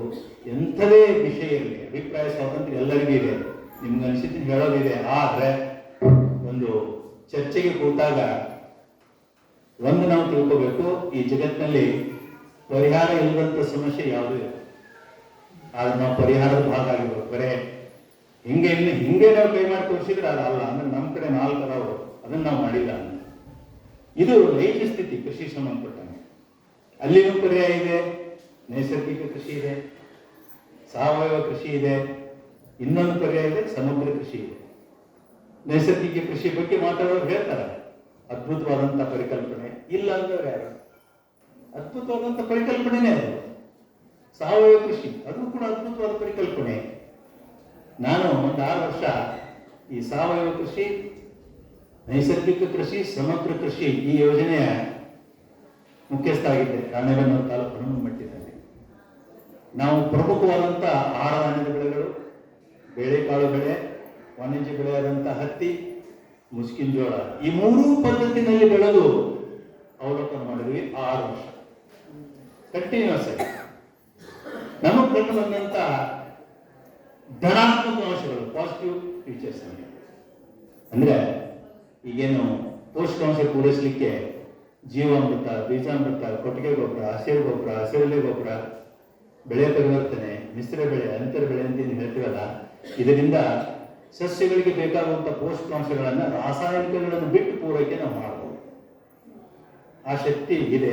ಆದರೆ ಕೇವಲ ಅತ್ಯಂತ ಕಡಿಮೆ ದಿವಸಗಳು ಬರುವಂಥ ಸಿರಿಧಾನ್ಯ ಇದಾವಲ್ಲ, ಅಲ್ಲಿ ಯೋಗ್ಯ. ಕಡಿಮೆ ಅವಧಿಗಳು ಬರುವಂಥ ದ್ವಿದಳ ಧಾನ್ಯ ಇದಾವಲ್ಲ, ಹೆಸರು, ಉದ್ದು, ಅಲ್ಲಿ ಯೋಗ್ಯ. ಎಕರೆಗೆ 50 ಕ್ವಿಂಟಲ್ ಬೆಳೆಯುವಂಥ ಮುಸ್ಕಿನ ಜೋಳಕ್ಕೆ ಬೀಜಾಮೃತ, ಜೀವಾಮೃತ ಹಾಕಿದ್ದು ಎಷ್ಟು ಬರಬೇಕು? ಬರೋದಿಲ್ಲ. ಅಂದ್ರೆ ನಾವು ಸರ್ಕಾರಕ್ಕೆ ಶಿಫಾರಸು ಏನು ಮಾಡ್ತಾ ಇದ್ದೀವಿ ಅಂದ್ರೆ, ನೈಸರ್ಗಿಕ ಕೃಷಿಯನ್ನ 1 ಹೆಕ್ಟರ್ಕ್ಕಿಂತ ಕಡಿಮೆ ಇರುವಂತ ರೈತರು ಮಾಡಲಿ, ಪಾಲಿಸಿನೇ ಮಾಡಲಿ, ದೇಶದ ಒಂದು ಎಸ್ಟಾಬ್ಲಿಷ್ ಪಾಲಿಸಿ ಆಗಲಿ. ಆದ್ರೆ ಆ ರೈತರನ್ನ ಯಾವುದೇ ರಾಸಾಯನಿಕಗಳನ್ನ ಅವ್ರು ಕೊಡೋಂಗಿಲ್ಲ. ಗೊಬ್ಬರ, ಕಳೆನಾಶಕ, ಕೀಟನಾಶಕ, ರೋಗನಾಶಕ ಅವ್ರು ಯಾವನ್ನೂ ಕೊಡೋಂಗಿಲ್ಲ. Black list. ಅವನ ಆಧಾರ್ ಕಾರ್ಡ್ ತೋರಿಸ್ಬಿಟ್ರೆ ಅದು ಇಂಡಿಕೇಟ್ ಮಾಡುತ್ತೆ ಇವ್ನಿಗೆ ಯಾವುದು ಮಾರಂಗಿಲ್ಲ. ಆದರೆ ಅವ ಬೆಳೆದಂಥ ಯಾವುದೇ ಪದಾರ್ಥ ಇರಲಿ, ಕಾಯಿಪಲ್ಯ ಇರಲಿ, ಆಹಾರದಲ್ಲಿ ಇರಲಿ, ಅದಕ್ಕೆ ಒಂದು ಪರೀಕ್ಷೆ ಮಾಡಿ ನೈಸರ್ಗಿಕ ಕೃಷಿಯಲ್ಲಿ ಬೆಳೆದಂಥ ಬೆಳೆ, ಸಾವಯವ ಕೃಷಿಯಲ್ಲಿ ಬೆಳೆದಂಥ ಬೆಳೆ, ಇದನ್ನ ರಫ್ತಿಗಾಗಿ ನಾವು ಶಿಫಾರಸು ಮಾಡಿ ಪರದೇಶಕ್ಕೆ ಏನಾದರೂ ಕಳಿಸಿದರೆ ಅವನಿಗೆ ಯೋಗ್ಯ ಬೆಲೆ ಬರ್ತದೆ. ಬದುಕುಂತ ನಾವು ಅಷ್ಟೇ ಜಮೀನಲ್ಲಿ ಬೆಳೆದಂಥ ಇಂಥ ಪದಾರ್ಥಕ್ಕೆ ನಾವು ಅಲ್ಲಿ ಧಾರವಾಡ ಹೋಟೆಲ್ ಮುಂದೆ ಹೋಗಿ ನೋಡ್ತಾರಲ್ಲ, ಗುರುವಾರನ ಯಾವಾಗ ಸಾವಯವದಲ್ಲಿ ಬೆಳೆದಂಥ ಭತ್ತ ಅಂತ ಯಾರು ಸರ್ಟಿಫಿಕೇಟ್ ಕೊಟ್ಟಾರಂದ್ರೆ ಯಾರು ಹೇಳೋದು. ನಮಗೊಂದು ಹುಚ್ಚು ಹಿಡಿದಿದೆ ಏನಂದ್ರೆ ಹೆಚ್ಚು ದಿವಸ ಬದುಕಬೇಕು, ಚೆನ್ನಾಗಿರ್ಬೇಕು, ತಪ್ಪೇನಲ್ಲ. ಆದರೆ ಅಧಿಕೃತವಾದಂಥ ಮಾಹಿತಿ, ಅಧಿಕೃತವಾದಂಥ ಪ್ರಮಾಣ ಪತ್ರ ಇಲ್ಲದೆ ಇರುವಂಥ ಪದಾರ್ಥಗಳನ್ನು ನೀವು ಬಳಸಿದ್ರೆ ನೀವೇನು ಅಪೇಕ್ಷೆ ಮಾಡಿದ್ರೆ ಅದ್ರ ಸೈಡ್ ಎಫೆಕ್ಟ್ ಭಾಳ ಇದೆ. ನಿಮಗೆ ಕೊನೆಗೆ ಇನ್ನೊಂದು ವಿಚಾರ ಹೇಳ್ತೀನಿ. ಬಹಳಷ್ಟು ಮಂದಿಗೆ ರಾಸಾಯನಿಕಗಳ ಬಗ್ಗೆ ಒಂದು ತಪ್ಪು ತಿಳುವಳಿಕೆ ಇದೆ. ಅದು ಗೊಬ್ಬರ ಇರ್ಬೋದು, ಕೀಟನಾಶಕ ಇರ್ಬೋದು, ಕಳೆನಾಶಕ ಇರ್ಬೋದು, ರೋಗನಾಶಕ ಇರ್ಬೋದು. ನಮ್ಮಂಥ ಉಷ್ಣವಲಯದಲ್ಲಿರುವಂಥ ದೇಶಕ್ಕೆ ದೇವರು ಎಂತ ಅನುಕೂಲ ಮಾಡ್ಯಾನಂದ್ರೆ ವಾತಾವರಣದಲ್ಲಿ ಟೆಂಪರೇಚರ್ ಜಾಸ್ತಿ ಇದೆ ನಮ್ದು. ಯಾವುದೇ ಪದಾರ್ಥ ಭೂಮಿಗೆ ಹೋಗಿ 30-35 ದಿವಸ ಪೂರ್ತಿ ಡಿಗ್ರೇಡ್ ಆಗಿ ವಿಘಟನೆ ಆಗಿ ಅತ್ಯಂತ ಸರಳ ರೂಪಕ್ಕೆ ಬಂದ್ಬಿಡ್ತದೆ ಅಂತೇಳಿ ನಿಮ್ಗೆ ಕೀಟನಾಶಕ, ಕಳೆನಾಶಕ ಇವನ್ನು ನಾವು ಶಿಫಾರಸು ಮಾಡಿದಾಗ ಒಂದು ಹೊಡಿರಿ, 3-4 ವಾರ ಅದು ಕಡಿಮೆ ಆಗಲಿ, ಇನ್ನೇ ಹೊಡಿರಿ ಅಂತೀವಿ. ಅರ್ಥ ಏನು? ನೀವು ಮೊದಲು ಹೊಡೆದು 3-4 ವಾರದಲ್ಲಿ ಇಲ್ದಂಗೆ ಆಗಿರ್ತದೆ. ಹಿಂಗಿದ್ದಾಗ ಮಣ್ಣಿನ ಮೇಲೆ, ಅಣುಜೀವಿಗಳ ಮೇಲೆ, ಅದರ ಮೇಲೆ ಅಧಿಕೃತವಾಗಿ ಸಂಶೋಧನೆ ಮಾಡಿದ್ದು ನಮ್ಗೆ ಗೊತ್ತಿದೆ. ಯಾವುದೇ ರಾಸಾಯನಿಕಗಳನ್ನ ಸರಿಯಾದ ಪ್ರಮಾಣ ಅಂದ್ರೆ 1 ಲೀಟರ್ಗೆ ಇಷ್ಟು ml ಅಲ್ಲ, 1 ಎಕರೆಗೆ ಎಷ್ಟು ಸಿಂಪಡಣಾ ದ್ರಾವಣ ಅಂತ, ಅದು ಜೊತೆಗೆ ಯಾವಾಗ ಎಷ್ಟು ಬಾರಿ ಅದನ್ನು ನಿಖರವಾಗಿ ಪಾಲನೆ ಮಾಡಿದ್ರೆ ಏನೇನೋ ಹಾನಿ ಇಲ್ಲ ಅಂತ ಹೇಳಿ ನಮ್ಮ ಸಂಶೋಧನೆ ನಮ್ಗೆ. ನಾನು ಇಂಗ್ಲೆಂಡ್ ಹೋಗಿದ್ದೆ, ಅಲ್ಲಿ 150 ವರ್ಷ ಇಂಥ ಪ್ರಯೋಗ ಮಾಡಿದೆ. 150 ವರ್ಷ ಪ್ರಮುಖ ಬೆಳೆಗಳ ಮೇಲೆ ಮಾಡಿದೆ. ಗೊಬ್ಬರದಿಂದ ಯಾವುದೇ ದುಷ್ಪರಿಣಾಮ ಆಗಿಲ್ಲ. ನಮ್ಮ ದೇಶದಲ್ಲಿ ಗೊಬ್ಬರದಿಂದ ಭಾಳ ಮಾತಾಡ್ತಾರೆ, ಭೂಮಿಗೆ ವಿಷಾಣ ಹಾಕಿದಂಗಂತ, ಅದು ಬೀಜಕ್ಕೂ ಕೂಡ ವಿಷಾಣ ಬರ್ತದಂತ, ವಿಷಾಣ ತಿನ್ನಾಕತ್ತೀವಿ ಅಂತ ಭಾಷಣ ಮಾಡಕ್ಕೆ ಭಾಳ ಚಂದ ಅದಾವ ಕಾರಣ. ಆದರೆ ನಿಜ ಹಕ್ಕಿಕತ್ ನಮ್ಗೆಲ್ಲರಿಗೂ ಗೊತ್ತಿರಲಿ, ನಾವು ತಿನ್ನುವಂಥ ಪ್ರತಿ 2 ರೊಟ್ಟಿನಲ್ಲಿ 1 ರೊಟ್ಟಿ ಬಂದಿರೋದು ರಾಸಾಯನಿಕ ಗೊಬ್ಬರದಿಂದನೇ. ಇಲ್ಲದೆ ಅವನು ಬದುಕಲಿಕ್ಕೆ ಸಾಧ್ಯನೇ ಇಲ್ಲ. ಅಂದ್ರೆ ಇತಿಮಿತಿ ಇದ್ರೆ ಎಲ್ಲ ಚಂದಂತೆ, ಅತಿ ಆದ್ರೆ ಅಮೃತನೂ ಇಷ್ಟ ಆಗುತ್ತೆ. ಅಂದ್ರೆ ಈ ಸೃಷ್ಟಿನಲ್ಲಿ ಏನಿದೆ ಅದು ಲಯ ಆಗಲೇಬೇಕು. ಒಂದು ನಿಮ್ಮ ಉದಾಹರಣೆ ಹೇಳ್ಬಿಟ್ರೆ ನಿಮ್ಗೆಲ್ಲರಿಗೂ ಸರಿಯಾಗಿ 50 ಎಕರೆಗೆ 50 ಕ್ವಿಂಟಲ್ ಬೆಳೆಯುವಂಥ ಮುಸ್ಲಿಂ ಜೋಳಕ್ಕೆ ನಾವು ಹಾಕಬೇಕಾದಂಥ ರಾಸಾಯನಿಕ ಗೊಬ್ಬರ ವಿಶ್ವವಿದ್ಯಾಲಯ ಶಿಫಾರಸು ಮಾಡಿದೆ. 1 ಎಕರೆಗೆ 60 ಕಿಲೋ ಸಾರಜನಕ, 30 ಕಿಲೋ ರಂಜಕ, ಒಂದು 15 ಕಿಲೋ ಪೊಟ್ಯಾಶ್ ಹಾಕ್ರಿ, ಸ್ವಲ್ಪ ಜಿಂಕ್ ಹಾಕ್ರಿ ಅಂತಿದೆ. ಅಂದ್ರೆ 60, 30, 90, 15, 105 ಪ್ಲಸ್ 5 ಕಿಲೋ ಇದೆ. 110 ಕಿಲೋ ರಾಸಾಯನಿಕಗಳನ್ನ ಪ್ರತಿ 1 ಎಕರೆಗೆ ಹಾಕ್ರಿ ಅಂತ ಶಿಫಾರಸಿದೆ. 1 ಎಕರೆಗೆ ಒಂದು ಎಷ್ಟು ಅಂತ ನಾವು ತೂಕ ಮಾಡಿದ್ವಿ ಪ್ರಾಯೋಗಿಕವಾಗಿ. ಅಂದ್ರೆ ಇಡೀ ಎಕರೆ ತಕ್ಕಡೆಯಾಗಿತ್ತಲ್ಲ, 1 ಸ್ಕ್ವೇರ್ ಮೀಟರ್ ಮಣ್ಣು, ಅತ್ಯಂತ ಆಳವಾಗಿ ಹೋಗುವಂಥ ಬೆಳೆ ಕಬ್ಬು, ಔಡ್ಲ, ಹತ್ತಿ, ಅತ್ಯಂತ ಆಳ, ಅಷ್ಟು ಮಣ್ಣು 1 ಎಕರೆಗೆ ಎಷ್ಟು ತೂಕ ಆಗುತ್ತೆ ಅಂತ ನಾವು ಲೆಕ್ಕ ಹಾಕಿದಾಗ ನಮಗೆ ಗೊತ್ತಾಗಿದ್ದು 1 ಎಕರೆಗೆ ಅದು 8 ಲಕ್ಷ ಕಿಲೋ ಆಗುತ್ತೆ. ಅಂದ್ರೆ ನೀವು ಹಾಕೋ 105 ಕಿಲೋ ರಾಸಾಯನಿಕ ಈ 8 ಲಕ್ಷ ಕಿಲೋ ಮಣ್ಣಿಗೆ ಯಾವ ಲೆಕ್ಕ ಹೇಳಿ ಅಷ್ಟೇ, ಯಾವ ಲೆಕ್ಕ? ಒಂದೇ. ಎರಡನೇದು, ನೀವು ಹಾಕ್ತಾ ಇರೋದು ರಸಗೊಬ್ಬರ, ಪೋಷಕಾಂಶ ಬೆಳೆಗಳಿಗೆ ಹೊರತು ಮಣ್ಣಿಗೆ ಅಲ್ಲ. ಆ ಬೆಳೆ ತನಗೆ 50 ಕ್ವಿಂಟಲ್ ಕೊಡಬೇಕಾದ್ರೆ ತಾನು ಸ್ವೀಕಾರ ಮಾಡುತ್ತೆ. ಅದಕ್ಕೆ ಸಿಗದೇ ಇರುವಂಥದ್ದು ಕೆಲವರು ಮಣ್ಣಿನಲ್ಲಿ ಒಳಗೆ ಹಿಂಕೊಂಡು ಹೋಗುತ್ತೆ. ಮಳೆಗಾಲ ಹಿಂಗೆಲ್ಲ ಅದ್ರ ಭದ್ರಾದಾಗ ವಾತಾವರಣಕ್ಕೂ ಹಾರ್ಕೊಂಡು ಹೋಗುತ್ತೆ, ವಲಟಲೈಸೇಷನ್ ಆಗಿ. ಮಳೆ ಜಾಸ್ತಿ ಆದಾಗ ಇಳುಕಲಿತ್ತಂದ್ರೆ ಅದು ಕೂಡ ಹಾರ್ಕೊಂಡು ಹೋಗುತ್ತೆ. ಇಷ್ಟೆಲ್ಲ ಆಗಿ ಮತ್ತೆ 50 ಕ್ವಿಂಟಲ್ ದ್ರವ್ಯರಾಶಿ ಅಂದ್ರೆ ಬಯೋಮಾಸ್ ಕೊಡುವಂತ ಬೆಳೆ ಭೂಮಿಯಲ್ಲಿ ಯಾವ ವಿಷ ಬಿಡ್ಲಿಕ್ಕೆ ಸಾಧ್ಯತೆ ಹೇಳಿ? ಇಲ್ಲ. ತಪ್ಪು ತಿಳುವಳಿಕೆ ಇದೆ. ಏನಂದ್ರೆ ನೀವೆಲ್ಲರಿಗೂ ಗೊತ್ತಿರಲಿ, ಇಡೀ ಜಗತ್ತಲ್ಲಿ ಅತ್ಯಂತ ಸೋವಿಯಾಗಿ ರೈತರಿಗೆ ಕೊಡುವಂತ ಗೊಬ್ಬರ ಕೊಡುವಂತ ದೇಶ ಇರೋದು ಭಾರತ ಮಾತ್ರ. ಒಂದು ಚೀಲಕ್ಕೆ ಯೂರಿಯಾಕ್ಕೆ ನಾವಿಲ್ಲಿ DAPಗೆ 1200 ರೂಪಾಯಿ ಕೊಡ್ತೀವಿ. ಆದ್ರೆ ಅದರ ನಿಜವಾದ ಕಿಮ್ಮತ್ತು 2750 ರೂಪಾಯಿ. ಒಬ್ಬ ರೈತ ಒಂದು ಚೀಲ DAPಯಲ್ಲಿ ಬಳಸಿದ್ರೆ ಭಾರತ ಸರ್ಕಾರ ಇಫ್ಕೋ ಕಂಪನಿಗೆ ಮಾರ್ಚ್ 31ಕ್ಕೆ 1550 ರೂಪಾಯಿ ಕೊಡ್ತದೆ. ಈ ಸಬ್ಸಿಡಿನಲ್ಲಿ ಒಂದ್ಸಲ ಈ ರೈತರೇನು ಗೊಬ್ಬರದ ಬಗ್ಗೆ ವಿಷಕಾರಿ ಅವೇನು ಮಾತಾಡೋದಿಲ್ಲ. ಸರ್ಕಾರ ಒಂದ್ಸಲ ನೋಡೋಣ ಅಂತ ಹೇಳಿ ಸಬ್ಸಿಡಿ ವಾಪಸ್ ತಗೊಂಡು ಆ ವರ್ಷ 35ರಿಂದ 40% ಆಹಾರ ಉತ್ಪಾದನೆ ಕಡಿಮೆ.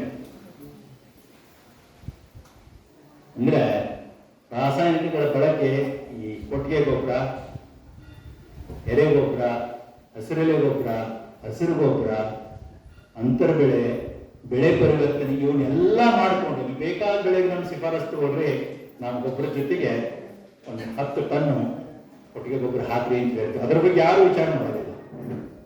ರಾಸಾಯನಿಕ ಮಾರ್ಕೆಟ್ನಲ್ಲಿ ಸಿಗುತ್ತೆ, ಪಟ್ಟ ಹಾಕೋದು. ಅದರ ಯೂರಿಯಾದಂಥ ಗೊಬ್ಬರ ಅಂತೂ ಹಾಕಿದ 24 ತಾಸು ಮಳೆಯಾಗಿತ್ತು ಅಂದ್ರೆ ಮಸ್ತ್ ಹೆಸರು ಕಾಣುತ್ತೆ. ಗೊಬ್ಬರ ತಗೊಂಡದ ಖುಷಿ ಆಗ್ತಾನೆ ರೈತ. ಅತ್ಯಂತ ನಾವು ಈ ವರ್ಷ 60 ಮಿಲಿಯನ್ ಟನ್ ಗೊಬ್ಬರ ಬಳಸಿದ್ವಿ. 60 ಮಿಲಿಯನ್ ಟನ್ ಗೊಬ್ಬರ, 50 ಮಿಲಿಯನ್ ಟನ್ ನಾವೇ ತಯಾರು ಮಾಡ್ತೀವಿ. ಇನ್ನು 10 ಮಿಲಿಯನ್ ಟನ್ ಪರದೇಶದಿಂದ ಆಮದು ಮಾಡ್ಕೊಂಡ್ವಿ. ಇದು ದೇಶದ ಒಟ್ಟು ಸ್ಥಿತಿ. ಅಕಸ್ಮಾತ್ ಈ 60 ಮಿಲಿಯನ್ ಟನ್ ಗೊಬ್ಬರ ಬಳಸದೆ ಕೃಷಿ ಮಾಡಿದ್ರೆ ದೇಶ ಏನಾದೈತೆ ವಿಚಾರ. ಈಗಾಗಲೇ ಅನುಭವ ಬಂದಿದೆ ನಮಗೆ. ಏನು ಮಧ್ಯಪ್ರಾಚ್ಯ ಯುದ್ಧ ಶುರುವಾಗಿದೆ. ಹಾರ್ಮೋನ್ ಜಲಸಂಧಿ ಒಳಗೆ ಈ ಕಡೆ ಬರೋ ಹಡಗ ಆ ಕಡೆ ಹೋಗೋದು, ಆ ಕಡೆ ಬರೋ ಈ ಕಡೆ ಬರೋದು. LPG ಹಿಡ್ಕೊಂಡು ಎಲ್ಲ ತುಟ್ಟಾಗಿದೆ. ರಾಸಾಯನಿಕಗಳನ್ನು ಬಳಸಿ ಗೊಬ್ಬರ ಮಾಡೋ ಫ್ಯಾಕ್ಟ್ರಿ ಬಂದಾಗ್ಯಾವೆ. ಅಂದ್ರೆ ಅಲ್ಲಿ ಜಗ ಇಲ್ಲಿ ಪರಿಣಾಮ. ಜಗತ್ತಿನಲ್ಲಿ ಎಲ್ಲರೂ ಶಾಂತಿಯಿಂದ ಇರಬೇಕಂತ ಶಾಂತಿ ಸಂದೇಶ ಕೊಟ್ಟಂತ ರಾಷ್ಟ್ರ ನಮ್ಮದು. ಬಹುಶಃ ಏನು ವಿದ್ಯಮಾನ ನಡೆದ ನಮ್ಮ ಸುತ್ತಮುತ್ತ ಮಧ್ಯಪ್ರಾಚ್ಯ ರಾಷ್ಟ್ರ, ಗಲ್ಫ್ ರಾಷ್ಟ್ರಗಳಲ್ಲಿ ವಿಶ್ವಸಂಸ್ಥೆ ಒಳಗೆ ಅಕಸ್ಮಾತ್ ನಮ್ಮ ದೇಶಕ್ಕೆ ಕಾಯಂ ಸ್ಥಾನ ಇದ್ದಿದ್ರೆ, China, America, France, Britain, Russia ಇದೆಲ್ಲ ಅದು ನಮ್ಮ ದೇಶಕ್ಕೆ ಇದ್ದಿದ್ರೆ ಜಗತ್ತಿನ ದೊಡ್ಡ ನಯನನ ನಾವು ಮೂಗಿಡೋ ಕೆಲಸ ಭಾರತ ಮಾಡ್ತೀವಿ. ನಮಗಿಲ್ಲ. ನಮಗೆ ಕೊಡಾಕ್ ಮುಂದೆ ಬಂದಿದ್ರು ರೋಸ್ವೆಲ್ಟ್ ನಮ್ಮ ಪ್ರಧಾನಿಗೆ. ನಮಗೇನು ಬೇಡ, ಚೈನಾದವ್ರು ಕೊಡ್ತೀವಿ, ಅವ್ರು ದೊಡ್ಡವರ ನಮ್ಗಿಂತ ನಾವು ಅವರು ಬಾಯಿ ಇದ್ದಂಗೆ ಅಂತ ಹೇಳಿದ್ರು. ಬಾಯಿ ಅಂತ ನೆರವೇಸಿ ಅಂದರು. ಚೈನಾದ್ರು ರಂಗಲ್ಲಿ ಬಾಯಿ ಬರ್ಕೊಂಡು ಮಾಡಬೇಕು. ಇದು ವಾಸ್ತವ ಸಂಗತಿ. ಅಂದ್ರೆ ಸತ್ಯವನ್ನು ಅರಿಯದೆ, ವಾಸ್ತವಾಂಶ ತಿಳಿಯದೆ ಯಾವುದಾದ್ರೂ ವಿಷಯದ ಬಗ್ಗೆ ಮಾತಾಡೋದಾದ್ರೆ ಭಾಳ ಡೇಂಜರ್. ಅದಕ್ಕೆ ರೈತರು ಪರ್ಯಾಯ ಕೃಷಿಗಳನ್ನು ಮಾಡ್ರಿ, ಪರ್ಯಾಯ ಆರೋಗ್ಯ ಪದ್ಧತಿಗಳನ್ನು ನಿಮಗೆ ಯಾವ ಇರ್ತದೆ ಅದನ್ನು ಮಾಡಿ. ಆದರೆ ಸಿಸ್ಟಮ್ ಮೇಲೆ ದೋಷಾರೋಪಣೆ ಹೊರಿಸ್ಬೇಡಿ. ಸಿಸ್ಟಮ್ ದೋಷಾರೋಪಣೆ ಇದ್ರೆ ಸರ್ಕಾರ ಅದನ್ನು ಒಪ್ಪೋದೇ, ಜಾರಿ ಆಗೋದೇ ಇಲ್ಲ. ಇನ್ನು ಕೊನೆಗೆ ನಾನು ಇತ್ತೀಚೆಗೆ ಪ್ರವೇಶ ಮಾಡಿದಂಥ ಲೀಗಲ್ ಫೀಲ್ಡ್. ನಾನು ಮೊದಲನೇ ಕೇಸ್ ನಂದೇ ತಗೊಂಡೋಗಿದ್ದೆ ಸುಪ್ರೀಂ ಕೋರ್ಟ್ ಮುಂದೆ. ಸೆಂಟ್ರಲ್ ಯೂನಿವರ್ಸಿಟಿ ರಿಟೈರ್ಮೆಂಟ್ಗೆ 65 ಇಟ್ಟಿದ್ವಿ, ನಮಗೆ ಸ್ಟೇಟ್ನವ್ರಿಗೆ 67 ಯಾಕೆ ಅಂತ. ಗವಾಯಿ ಸಾಹೇಬ್ ಹಿಂದೆ ಚೀಫ್ ಜಸ್ಟಿಸ್ ಅವರಲ್ಲ, ಅವ್ರ ಮುಂದೆ ಬಂದಿತ್ತು. ನಾನೇ ಆರ್ಗ್ಯುಮೆಂಟ್ಗೆ ಹೋಗಿದ್ದೆ. ಅಫೆಕ್ಟೆಡ್ ಪಾರ್ಟಿನೂ ನಾನೇ, ವಕೀಲರು ನಾನೇ, ಎಲ್ಲ ನಾನೇ. ಅಂದ್ರೆ ಗವಾಯಿ ಅವರು ಪ್ರಶ್ನೆ ಕೇಳಿದ್ರು, Mansoor are you aware of article 309 ಅಂದರು. Yes I am aware. ಮತ್ತೆ ಯಾಕೆ ಬಂದಿರಿ ನೀವು? 309ನೇ ಆರ್ಟಿಕಲ್ ಏನು ಹೇಳುತ್ತೆ? ಆಯಾ ರಾಜ್ಯಕ್ಕೆ ಸರ್ವಿಸ್ ಕಂಡೀಷನ್ ನಿರ್ಧಾರ ಮಾಡೋ ಹಕ್ಕಿದೆ ಅಂದರು. ಸರ್, ಅದು ಅದೇ ಕಾರಣದಿಂದಲೇ ನನ್ನ ಕೇಸ್ ಡಿಸ್ಮಿಸ್ ಆಗಿದೆ. ಬಂದಿನಿ ನಾನು. ನನಗೆ ನಿಮ್ಮ ಬಾಯಿಂದ ಕೇಳಬೇಕಾಗಿದೆ. ನನ್ನ ಹತ್ರ ಒಂದಷ್ಟು ಸಮಸ್ಯೆಗಳಲ್ಲ. ಸುಪ್ರೀಂ ಕೋರ್ಟ್ ಮಟ್ಟ ಬರೋದಂದ್ರೆ ಏನು ಹುಡುಗಾಕಲ್ಲ. ಯಾರು ಸಾಮಾನ್ಯರು ಅಲ್ಲಿ ಹೋಗ್ಬೇಕಾದ್ರೆ ಖರ್ಚು ಎಷ್ಟಿದೆ, ತೊಂದರೆ ಎಷ್ಟಿದೆ ನನಗೆ ಗೊತ್ತಿದೆ. ಸರ್, ನನಗೆ ಇಷ್ಟೇ ಹೇಳಿ, ಹೈಯರ್ ಎಜುಕೇಷನ್ನು ಕೇಂದ್ರ ಸಬ್ಜೆಕ್ಟು ಅಲ್ಲ, ರಾಜ್ಯದ ಸಬ್ಜೆಕ್ಟು ಅಲ್ಲ, ಸಮವರ್ತಿ ಪಟ್ಟಿನಲ್ಲಿದೆ ಅದು. ಅದಕ್ಕೆ ನನಗೆ ಡೌಟ್ ಇದೆ, ಬಂದಿನಿ. Yes, you have a point. So ಅದನ್ನು ಬೇರೆ ರೀತಿಯಲ್ಲಿ ತಗೊಂಡಾರಪ್ಪ, ವಿ ಶಾಲ್ ಸಿ ಅಂದ್ರೆ ಸಮಸ್ಯೆಗೆ ಪರಿಹಾರ ಎಲ್ಲ ಕಡೆಯಿಂದ ಇರ್ತದನ್ನೆಲ್ಲ ಇದೆ. ಅಲ್ಲಿನೂ ಕೂಡ ಪರ್ಯಾಯಗಳು ಕೋರ್ಟಲ್ಲಿ ಕೂಡ. ಲಾಸ್ಟ್ಗೆ ಕೋರ್ಟ್ಗೆ ಹೋಗ್ಬೇಕು. ಮೊದಲ ಲೋಕ ಅದಾಲತ್, ನಿನ್ನೆ ಜನತಾ ನ್ಯಾಯಾಲಯಕ್ಕೆ ಹೋಗಿದ್ದೆ ನಾನು ಹುಬ್ಳಿನಲ್ಲಿ. ಸಾಮಾನ್ಯ ಜನರು ತೊಂದರೆಗಿದ್ದವ್ರನ್ನ ಆಯ್ಕೆ ಮಾಡಿಬಿಡ್ತದೆ ಸರ್ ನ್ಯಾಯಾಲಯ. ಹೇಳಿಕೆ ಹೇಳಿ ಪರಸ್ಪರ ಒಪ್ಪಂದ ಮಾಡಿ ನ್ಯಾಯ ನಿರ್ಣಯ ಮಾಡಿ ಕಳಿಸೋದು ಲೋಕ ಅದಾಲತ್, ಜನತಾ ನ್ಯಾಯಾಲಯ ಅಂತ. ಇನ್ನು ಎರಡನೇದ್ದು, ಎಲ್ಲೇ ಜಗಳಿದ್ರು ಸಮುದಾಯದ ನಡುವೆ ಕೌಟುಂಬಿಕವಾಗಿದ್ದರೆ ಸಂಧಾನದ ಮುಖಾಂತರ ಮಾಡೋದು ಅಂತಂದಿದೆ. ಕನ್ಸಿಲಿಯೇಷನ್ ಅಂತ. ಇನ್ನೊಂದು ಮೀಡಿಯೇಷನ್, ಮಧ್ಯಸ್ಥಿಕೆ ಮಾಡಿ ಮಾಡೋದು. ಇನ್ನೊಂದಿದೆ ಪಂಚಾಯಿತಿ ಮಾಡಿ ಮಾಡೋದು, ಆರ್ಬಿಟ್ರೇಷನ್ ಅಂತ. ಒಣಗಿ ಕೋರ್ಟಿಗೆ ಬರ್ರಿ, ಒಮ್ಮಗಲೇ ಕೋರ್ಟಿಗೆ ಬರಬೇಡ್ರಿ ಅಂತ ಹೇಳುತ್ತೆ court. Supreme court chief justice ನಮಗೆಲ್ಲ ಮೊನ್ನೆ ಅಡ್ವೈಸ್ ಮಾಡಿದ್ರು, ದೇಶದಲ್ಲಿ 5 ಕೋಟಿ ಪ್ರಕರಣ ಅದಾವ ಕೇಸ್, ಹ್ಯಾಗ್ ಮಾಡೋದು, ಯಾವಾಗ ಮಾಡೋದು ಅಂದರು. ಅದಕ್ಕೆ ಒಂದು ಉದಾಹರಣೆ ಹೇಳಿ ನಾನು ಮಾತು ಮುಗಿಸ್ತೇನೆ. ಗಂಡ ಹೆಂಡತಿ ಕೂಡಿರೋಕ್ಕಾಗಲಿಲ್ಲ, ಡೈವರ್ಸಿಂಗ್ ಅಪ್ಲಿಕೇಶನ್ ಬಂದಿತ್ತು. ಕೋರ್ಟು, ಸುಪ್ರೀಂ ಕೋರ್ಟಲ್ಲಿ ನಮ್ಮೊಂದು 6 ತಿಂಗಳ ತರಬೇತಿ ಕೊಟ್ಟು ಪರ್ಯಾಯ ನ್ಯಾಯ ವ್ಯವಸ್ಥೆಯನ್ನು ನೀವು ಜನರಿಗೆ ಪರಿಚಯಿಸ್ತೇವೆ. ಆ ಒಂದು ಪ್ರಕರಣದಲ್ಲಿ ನಾನು ಪ್ರಾಯೋಗಿಕವಾಗಿ ಈ ಕೇಮ್ಸ್ನಲ್ಲಿ ರೋಗ ನೋಡಲಿಕ್ಕೆ ಹೌಸ್ಮೆನ್ಶಿಪ್ನ ಡಾಕ್ಟರ್ ಹೋಗ್ತಾರಲ್ಲ, ನಮ್ಗೆ ಹೊಸದಾಗಿ ಸೇರಿದ್ರು ಅಂತೇಳಿ ಒಂದು ಪ್ರಾಯೋಗಿಕವಾಗಿ ಮಾಡಿದ್ರು. ಒಂದು ಕೇಸ್ ರೆಫರ್ ಮಾಡಿದ್ರು ನಮ್ಮ ಟೀಮ್ಗೆ. ಏನು ಜಗಳ ಹೆಂಡ್ತಿದ್ರು ಅಂದರೆ, ನನ್ನ ಇವ ಮದುವೆ ಆದ ಸ್ವಲ್ಪ ದಿವಸದಿಂದ ಒಂದು ಮಗುನ ಹುಟ್ಟಿಸಿದ, ಆಮೇಲೆ ಹೋದ ಹಾಳ್ಬಾರ್ದೆ. ಎಷ್ಟು ಸಲ ಹೇಳಿದೆ, ಫೋನ್ ಮಾಡಿದೆ, ಇದು ಮಾಡಿದೆ, ಬರಲಿಲ್ಲ. ಇದ್ದಂಥ ಒಬ್ಬನೇ ಒಬ್ಬ ಮಗ ಸತ್ತು ಹೋದ. ನನ್ನ ಜೀವನಕ್ಕೆ ಏನೂ ಸೊಗಸಿಲ್ಲ. ಈಗ ಒಂದ ನಿನ್ನ ಜೊತೆ ಇರ್ತೇನೆ ಅಂತ ನನ್ನ ಬಾಗಲ ಕದ ಹಾಕಿ ನನಗೆ, ನನ್ನ ಮುಟ್ಟೋ ಅಧಿಕಾರ ನಿನಗಿಲ್ಲ, ನನ್ನ ಮನೆಗೆ ಬರೋ ಅಧಿಕಾರ ನಿಮಗೆ, ಗೆಟ್ ಔಟ್ ಅಂತ ಹೇಳಿದ್ದೀನಿ. ಸರಿ, ನಾನು ಕೂಲಾಗಿ ಕೇಳಿದ್ದೆ, ಆಯ್ತು ಮನೆಗೆ ಹೇಳೋದು ಆಯ್ತಲ್ಲ. ಸರಿ, ಅವನಿಗೊಂದು ನಾನೊಂದು ಕೇಳಿದೆ, ನೀನು ಕ್ಷಮೆ ಮಾಡ್ಬೋದಲ್ಲ ಅವನ್ನ ಅಂದೆ. ಸಾಧ್ಯನೇ ಇಲ್ಲ ಅಂದೆ. ಇವನು ಕ್ಷಮೆ ಮಾಡೋದ ಸಾಧ್ಯ ಇಲ್ಲ. ಸರಿ, ಅವನ ಕೂಡು, ಅವನ ಕತೆ ಕೇಳೋ. ಅವ ಯಾಕೆ ಹಿಂಗೆ ಮಾಡಿದ? ಪಾಪ ಅವ ಹೇಳ್ತಾ ಅವನಿಗೆ ಕಣ್ಣೀರು ಹರಿದೋದು. ಸರ್, ನಮ್ಮ ಮಕ್ಕಳು ನಾವು 9 ಮಂದಿ ಮಕ್ಕಳು, 2 ಹೊತ್ತು ಊಟ ಮಾಡಿದ್ದು ನನಗೆ ನೆನಪೇ ಇಲ್ಲ. ನಾವು ಒಂದೇ ಹೊತ್ತು ಊಟ ಒಂದು ಬರೀಬೋದು ಬಡತನ. ನನಗೆ ನಿರ್ಧಾರಕ್ಕೆ ಬಂದೆ, ಹೆಚ್ಚು ದುಡಿಬೇಕು, ಚೆನ್ನಾಗಿರ್ಬೇಕಂದ್ರೆ ದುಡ್ಡು ಬೇಕು. ಆ ದುಡ್ಡಿನ ಸಲುವಾಗಿ ನಾನು ಅರಬ್ ಕಂಟ್ರಿಗೆ ಹೋದೆ. ಒಂದು ಶನಿವಾರ, ಒಂದು ಸಂಡೇ ಅನುಭವಿಸಿಲ್ಲ, ಒಂದು ಹಬ್ಬ ಮಾಡಿಲ್ಲ. ದುಡಿದು ಕೋಟಿ ಮಾಡ್ಕೊಂಡು ಬಂದೀನಿ ರೊಕ್ಕ. ನನ್ನ ಹೆಣ್ಣು ಚೆನ್ನಾಗಿರಲಿ, ನನ್ನ ಮಗು ಚೆನ್ನಾಗಿರಲಿ ಅಂತ ತಿಳ್ಕೊಂಡು ನಾನು ಬಂದೆ. ನನ್ನ ಮಗು ಸತ್ತಿರೋದಕ್ಕೆ ನನ್ನನ್ನು ಆಕೆ ಹೊಣೆಗಾರ ಮಾಡ್ತಿದ್ರು, ಮಾಡಲಿ. ಆಕೆ ನಾನು ಅಲಕ್ಷ್ಯ ಮಾಡಿದ್ದು ಅದು ನಾನು ಒಪ್ತೀನಿ. ಅದಕ್ಕೆ ಆಕೆ ನಾನು ಕ್ಷಮೆ ಮಾಡೋದಾದ್ರೆ ಮಾಡಲಿ. ಇಲ್ಲ ಅಂದ್ರೆ ಆಕೆ ಇವತ್ತಿನ ಸ್ಥಿತಿಗೆ ಕಾರಣ ಏನಿಲ್ಲ, ದುಡ್ಕೊಂಡು ಬಂದು ಈ ಕೋಟಿ ರೊಕ್ಕ ಆಕೆಗೆ ಕೊಟ್ಬಿಡ್ರಿ ಅಲ್ಲ. ಆಕೆಗೆ ಶಾಕ್ ಆಯ್ತು. ಅಯ್ಯೋ ಶಿವನಿ, ನಿಮ್ಮ ಪರಿಸ್ಥಿತಿ ಹಿಂಗೆ ಇದೆಯಾ ಅಂತಲ್ಲ.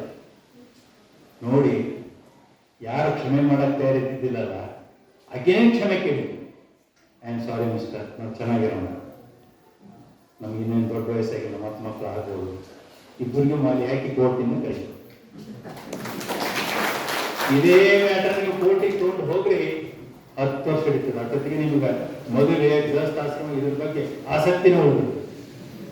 ಅದಕ್ಕೆ ನ್ಯಾಯಮಂತ್ರಿ ಯಾರು ಅದಿರಿ, ಮೊದಲು ನೀವು 4 ಸ್ಟೆಪ್ ತಗೋರಿ. ಇಲ್ಲ ಸಾಧ್ಯನೇ ಇಲ್ಲ ಅಂದ್ರೆ ಬರೀ ಸುಪ್ರೀಂ ಕೋರ್ಟ್ ಹೋಗ, ಅಲ್ಲಿ ಕೋರ್ಟ್ ಗಟ್ಟಲೆ ಖರ್ಚು ಮಾಡೋದಕ್ಕೆ ಅಲ್ಲಿ ಒಂದೊಂದು ನ್ಯಾಯಕ್ಕೆ ಒಂದೊಂದು ಅದಾವೆ. ಅದ್ರ ಖರ್ಚು ವೆಚ್ಚ ನೀವು ಕೇಳಿಬಿಟ್ರೆ ಕೂಡ ನೆಟ್ಟಾಗ್ತದೆ. ಒಂದು ಅಪಿರೆನ್ಸಿಗೆ ಹೇಳ್ತೀನಿ, ದೊಡ್ಡ ಹೆಸರಾಂತ ವಕೀಲರು, ಕ್ರಿಮಿನಲ್ ಲಾಯರ್ಸು, ಜೇಟ್ ಮಲಾನಿ ಒಂದು ಕೇಸ್ನಾಗ ನಾನು ನೋಡಿದೆ, 2 ಕೋಟಿ ತಗೊಂಡಿದ್ದೆ. ಒಂದು ಸಲ ಕೋರ್ಟ್ ಮುಂದೆ ಅಪೀರಾಗಿ ಹಾಕಿದ್ರು ಆ ಕೇಸ್ ತಗೊಂಡು. ಏನಿದೆ ಅಂತ ಕೇಳಿದ್ರೆ ಅವ್ರು ಹೇಳಿ, ಅವ್ನು ರಕ್ಷಣೆ ಮಾಡೋದು ನನ್ನ ಹಣ ಇದೆ, 2 ಕೋಟಿ ಕೊಟ್ಟ. 2 ಕೋಟಿ ಕೊಟ್ಟ ತಕ್ಷಣ ಅವ್ರು ಮಾಡಿದ ಮೊದಲನೇ ಕೆಲಸ ಏನಂದ್ರೆ, ಸರ್ಕಾರಕ್ಕೆ 30% ಟ್ಯಾಕ್ಸ್, 60 ಲಕ್ಷ ವಾಪಸ್ ಹೋಗ್ತದೆ. ಈ ತರದ ವಕೀಲಿ ವೃತ್ತಿ ನಾವು ಮಾಡ್ಬೇಕು. ಜನಸಾಮಾನ್ಯರಿಂದ ಬರ್ತದಲ್ಲ, ವೃತ್ತಿ ಮಾಡ್ಲಿಕ್ಕೆ ಸರ್ಕಾರ ರಕ್ಷಣೆ ಕೊಟ್ಟದು, ಕೋರ್ಟ್ ಕೊಟ್ಟது, ವ್ಯವಸ್ಥೆ ಕೊಟ್ಟಿದೆ, ನಾವು ಸರ್ಕಾರ ಕೊಡಬೇಕಲ್ಲ. ಇದು ತಿಳುವಳಿಕೆ ಬರಬೇಕು. ಪರ್ಯಾಯ ವ್ಯವಸ್ಥೆಗಳನ್ನು ಆರೋಗ್ಯದಲ್ಲಿನೂ ಉಪಯೋಗ ಮಾಡ್ರಿ, ಕೃಷಿನಲ್ಲೂ ಉಪಯೋಗ ಮಾಡ್ರಿ, ನ್ಯಾಯಾಂಗದಲ್ಲಿನೂ ಉಪಯೋಗ ಮಾಡ್ರಿ. ಬದುಕು ಬಹಳ ಚಂದ ಇರ್ತದೆ. ಕೊನೆಗೆ ನೀವು ಹೆಂಗೆ ಬದುಕಬೇಕು ಅನ್ನೋದನ್ನ ನಾನು ಎಲ್ಲೋ ಒಂದು ಕೋಣದಲ್ಲಿ ಓದಿದ್ದೆ. ಬಹುಶಃ ಮೇಡಮ್ ಅನ್ನು ಹೇಳ್ತಾರೆ ಅನ್ಕೊಂಡಿದ್ದೆ ನಾನು, ಕನ್ನಡ ಹಿರಿಯರವರು. ಹಾಮಾನಾಯಕರು ತಮ್ಮ ಕವಿತೆಯಲ್ಲಿ ಮಾಡ್ತಾರೆ, 4 ಸಾಲದ ಅವರಿಗೆ. ಅದು ಮುಂಜಾನೆ ಅವರು ತಮ್ಮ ಉದ್ಯಾನವನದಲ್ಲಿ ಅರಳಿದಂಥ ಮಲ್ಲಿಗೆ ಹೂ ನೋಡಿ ಹಾಕ್ತಾರೆ.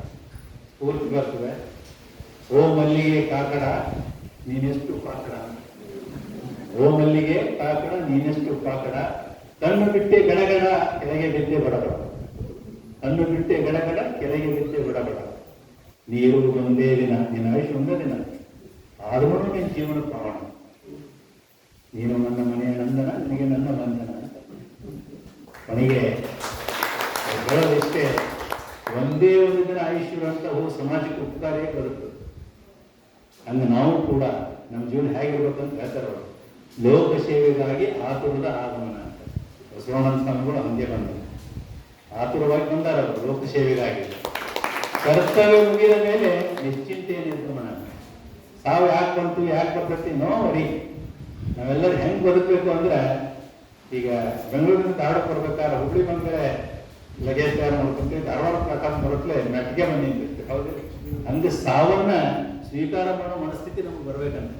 ಅದಕ್ಕೆ ಶರಣ ಹೇಳಿದ್ದು ಮರಣವೇ ಮಹಾನವಮಿ ಅಂತ. ಶರಣ ಸಾಹಿತ್ಯವನ್ನು ಇಲ್ಲಿ ಅಚ್ಚುಕಟ್ಟಾಗಿ ನಿಮ್ಮನ್ನ ಬಹಳ ಮಂತ್ರಮುಗ್ಧರನ್ನಾಗಿ ಮಾಡುವಂಥ ಕಾರ್ಯಕ್ರಮ ಇಲ್ಲಿ ಜರುಗ್ತಾ ಇದ್ದಾವಲ್ಲ, ನಾವೇ ಭಾಗ್ಯಶಾಲಿಗಳು, ನೀವು ಭಾಗ್ಯಶಾಲಿಗಳು.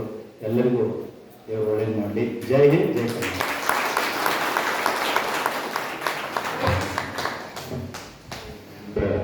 ಅವರು ಖುಷಿ